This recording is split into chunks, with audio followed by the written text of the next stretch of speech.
A small museum that doesn't get a lot of attention that belongs to a large university is the Iris and B. Gerald Cantor Center for Visual Arts, and that's at Stanford University.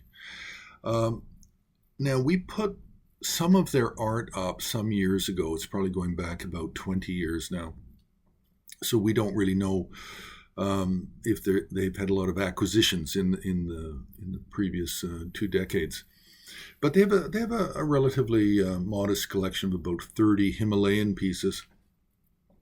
And from the collection, there are some nice late paintings. There's some nice late pieces, but there are four masterworks, and the masterworks are based really on rarity and quality.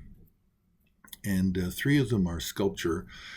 Now, one of them is, I believe, was identified as Tibetan, and quite early, about 11th century. Two of them are basically 11th century. Another one is 16th century, but I think actually all three sculpture are Nepalese. The first is a standing Vajrapani, done in a very clear Nepalese style with the halo around the head in a very distinctive pattern. Now the second one is appears to have a kind of mercuric gild, and the base on it looks actually like it could be later than the 11th century, but it's hard to say. It doesn't appear really to be Tibetan. It might be some kind of Nepali production in Tibet.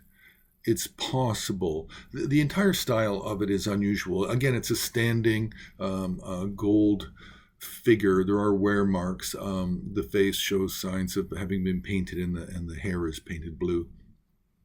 Very interesting piece. Quite unusual. Now, the third one is an unidentified, a second unidentified bodhisattva figure. There's no real characteristics. I mean, if it was a female figure and it had eyes on the palms and the soles of the feet, then we could say it's a white Tara. But in this case, it really clearly appears to be a male figure. It's possible it's not even copper alloy. It could be a silver piece from the 16th century, possibly late 15th. Hard to say without more images.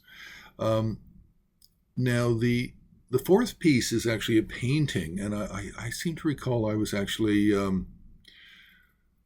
I was familiar with the acquisition. The acquisition was the painting was acquired out of New York, and I believe it was around 1999, 2000, possibly 2001. It was very late for some of the other objects for acquiring by Stanford. But this is a very interesting painting because it belongs to a larger set, which is somewhat well known, and we have a half a dozen to a dozen examples on the Har website. And the painting is from eastern Tibet, the Rinpoche area, and it's basically it's 16th century, and we know that because of inscriptions and the names of teachers that are also inscribed in some of the other compositions from this set.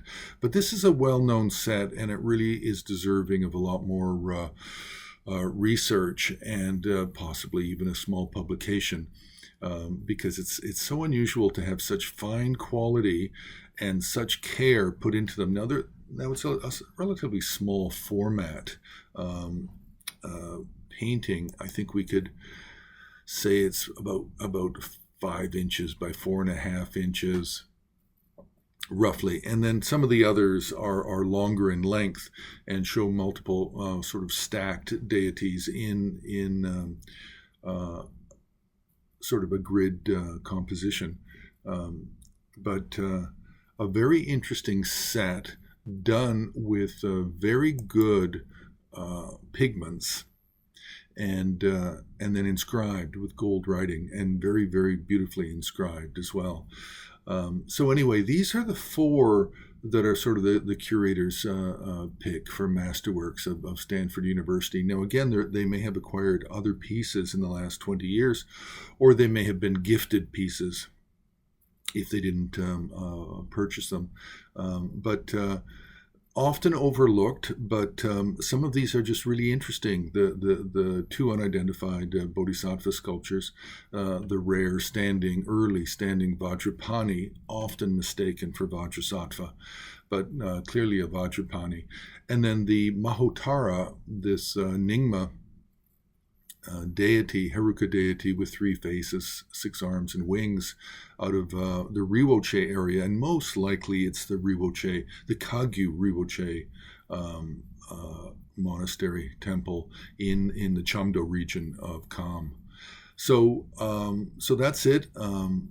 Just a museum collection that's just worth looking at because they have some treasures. So you can press the like button, you can subscribe, you can join Horror on Patreon, and you can also make a donation on the homepage of Himalayan Art Resources.